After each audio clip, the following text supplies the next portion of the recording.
Today, I want to host a tribute to my most used and influential focal length, the 50mm. So when I started photography, I was very naive about buying a 50mm purely for the fact that everyone was shooting at 50mm. And I thought to be creatively different and to have unique photos, I need to use a unique focal length at a very interesting perspective. And if you guys have been watching the channel for a while, you'll know that over the last 8 months or so, I've been really focusing on having a neutral field of view and perspective that's similar to the human eye. Because rather than having an extremely wide or tight focal length to do the heavy lifting to have interest in my photos, I now focus on capturing interesting scenes at eye level with a 50mm lens to immerse the viewer into the image. So my goal is to create good images through composition rather than relying on extreme focal lengths. Now, I still own and will continue to use these more extreme focal lengths like the 24 or 135mm for an example, but I now use these focal lengths sparingly with purpose or intent, which is something that I want to elaborate on a little bit later in the video.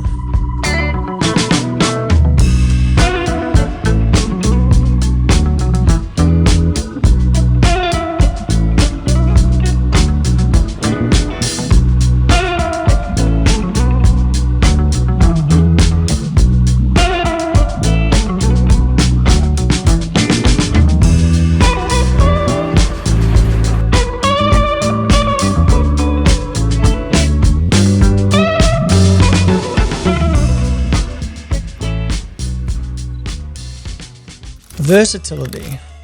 So it's no secret that the 50mm is a very versatile prime lens to own. The advantage of being very close to the field of view and compression of what our eyes see enables the 50mm lens to have very minimal to no distortion. This limited distortion allows you to capture a portrait in a very natural and flattering way. It's a great focal length for landscape photography as you really can immerse the viewer within the photo as if they were there. You can capture street photography or architectural images with straight lines due to the minimal barrel distortion. A lot of 50mm prime lenses, even the cheap ones, come with a fast aperture of f2 or f1.8.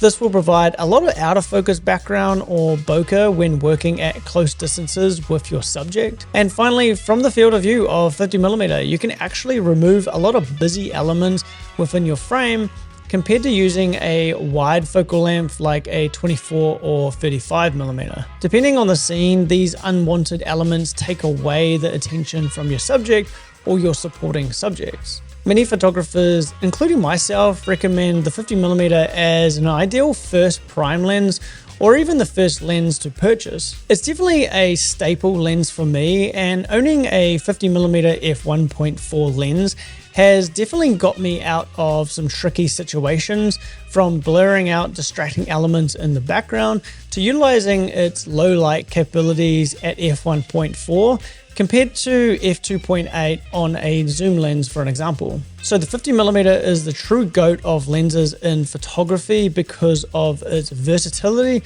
and also its affordability. Alright guys, so I actually have a bit of a confession to make that I currently own about 5 or so different versions of the 50mm prime lens for Canon, Sony and Fujifilm.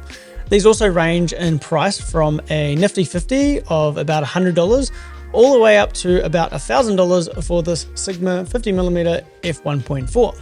And all these lenses actually perform very well considering the price difference, and I think there's definitely merit in how a 50mm lens is made. I think it's quite an easy design to make at an affordable price, and you can also get a 50mm lens that is very small and compact. The main difference between a cheap and expensive 50mm is generally the render of the out of focus background, autofocus speed and performance, chromatic aberration, and flare resistance, just to name a few. But these are typically very minor differences that only us photographers will notice. Clients and non-photographers can't tell if you used a $200 lens or a $2,000 lens. I also personally find that with my wedding photography work, that shooting at f1.4 on a 50mm lens, the background separation can just be too extreme, often leaving only one person in focus. That's why I generally prefer to shoot my 50mm at f2. So it doesn't matter what mount system you use, your camera manufacturer and also third-party lenses provide a lot of good and affordable options. My most recent purchase is this 50mm f2 from Sigma. I love the form factor and the look of this lens is extremely sharp and has very nice out of focus background render, which is typical from Sigma. The autofocus is snappy, but I have found that this particular copy actually flares quite horribly, especially in the corner. Now, I have been in contact with Sigma Australia about this, and I'm just trying to clarify the issue with them, so I'll create an update for you guys in the community tab. So the reason why I'm so excited and even talking about this lens is because I recently picked up a new retro design digital camera that I will be talking about next week. So if you are interested, make sure you're subscribed. The 50mm isn't perfect. No focal length is perfect, and the 50mm is no exception to this.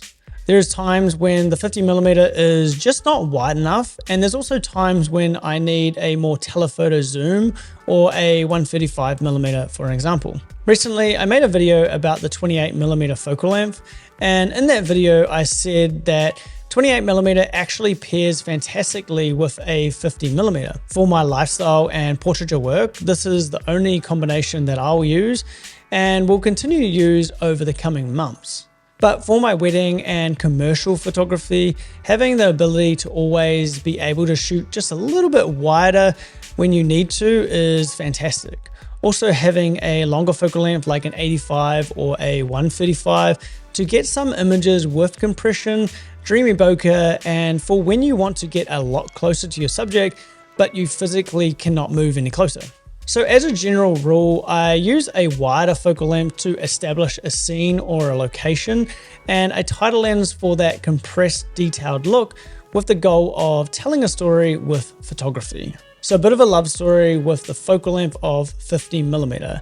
And that's what I've learned over the last 24 months using the 24mm exclusively. I generally think that the 50mm prime lens has improved my photography and also made me more consistent in my work. If you like how I edit my photos to get this pastel film look, then check out my Lightroom presets, which are linked down below, and all of the versions of 50mm lenses that I've used and my recommendations are also linked down below. Like the video if you liked the video, comment away, and subscribe if you got any value from this video. All right, that's all for today, and we will see you next week for a very exciting video that I'm looking forward to filming and editing. So we'll see you then. Have a good week. Bye.